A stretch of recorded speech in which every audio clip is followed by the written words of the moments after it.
శ్రీ మహాగణపతే నమ, శ్రీ సరస్వతి నమ, శ్రీపాదవల్లభ నృసింహ సరస్వతి, శ్రీ గురు దత్తాత్రేయ నమ. అరుణగిరినాథుడి విచారంగా మనం చెప్పుకుంటున్నాం కదా. అరుణగిరినాథుడు 15వ శతాబ్దం వాడు. దేవస్థానాలు కొలువైనటువంటి తిరువణ్ణామలై అరుణాచలం అనేటువంటి క్షేత్రంలో ఈయన జన్మించాడు. దేవదాసి కులానికి చెందినటువంటి అరుణగిరినాథుడు చిన్నతనంలోనే తల్లిదండ్రుల ప్రేమకు దూరమయ్యాడు అని చెప్పుకున్నాం కదా. అరుణగిరినాథుడి తల్లి చనిపోగా అతని అక్క అయిన ఆది తన తమ్ముణ్ణి పోషించసాగింది. అరుణగిరినాథుడికి వయసుతో పాటు వ్యసనాలు కూడా పెరిగాయి. రోజంతా వేశ్యవాటికలోనే గడిపేవాడు. ఆదికి వయస్సు మీద పడటం వల్ల సంపాదన తగ్గింది. ఇల్లు గడవటం కూడా కష్టమైపోయింది. ఈ పరిస్థితిలో అరుణగిరికి నానా రోగాలు కూడా వచ్చాయి. అయినా చెడు అలవాట్లను మాత్రం మానుకోలేదు. ఒకరోజు అక్క దగ్గరకు వచ్చి డబ్బులు కావాలన్నాడు ఉన్నట్టుండి. అందుకు ఆమె, తమ్ముడు, నువ్వు దేవదాసి స్త్రీల ప్రేమను పొందటం సాధ్యపడదు, అది వారి వృత్తి. ఇప్పటికైనా నీ జీవితాన్ని బాగు చేసుకో అని చెప్పింది. ఎంత ఇచ్చినా చాలదు వాళ్లకు.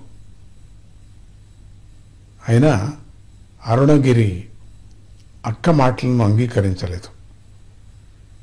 నాకు డబ్బు కావలసిందే అని పట్టుబట్టాడు. అందుకామె, తమ్ముడు, నువ్వు కోరుకున్నంత సుఖం శాశ్వతమైంది కాదయ్యా, నా మాట నమ్ము. నువ్వు ఆ సుఖాన్ని పొందటానికి ఎంచుకున్న మార్గం కూడా సరైంది కాదు. ఆ మార్గంలో వెళ్ళటం వల్ల మనిషి ఆరోగ్యం పాడై శక్తి నశించి అర్ధాంతరంగా మరణిస్తాడు. ఏ ముహూర్తంలో చెప్పిందో, ఎవరి ప్రేరణ వల్ల చెప్పిందో కానీ ఆ మాటలు సూటిగా అరుణగిరి హృదయాన్ని తాకాయి. ఒక్కసారిగా లోని చీకటిపోయి హృదయమంతా వెలుగుతో నిండిపోయింది. నా తప్పులకు ప్రాయశ్చిత్తం నాకు దేహత్యాగమే అని మనసులో నిర్ణయించుకొని సరాసరి దేవస్థానానికి వెళ్ళాడు. సుబ్రహ్మణ్యం, నా తప్పులు క్షమించు, తప్పుల మీద తప్పులు చేశాను అని గట్టిగా అరిచి గాలిగోపురం నుండి కిందకు దూకాడు. అదే శిక్ష నాకు అని. అప్పుడు ఒక మహిమ జరిగింది. పడుతున్న ముందేనే ఆయన ఆరాధ్య దైవమైనటువంటి సుబ్రహ్మణ్యుడు ప్రత్యక్షమై అరుణగిరిని రక్షించాడు. అప్పుడు సుబ్రహ్మణ్యుడు, అరుణగిరి, నీ మనస్సులో కలిగిన తీవ్రమైన పశ్చాత్తాపం వల్ల నీవు చేసిన పాపాలన్నీ హరించుకుపోయాయి. నీకు కుమార షడాక్షర మంత్రాన్ని ఉపదేశిస్తున్నాను. ఈ మంత్రబలం వల్ల కవివై నన్ను కీర్తిస్తూ నా మహిమను చాటు. ఇదే నీకు నా ఆజ్ఞ అని షడాక్షర మంత్రాన్ని ఉపదేశించాడు. అప్పటి నుండి అరుణగిరి నాథుడై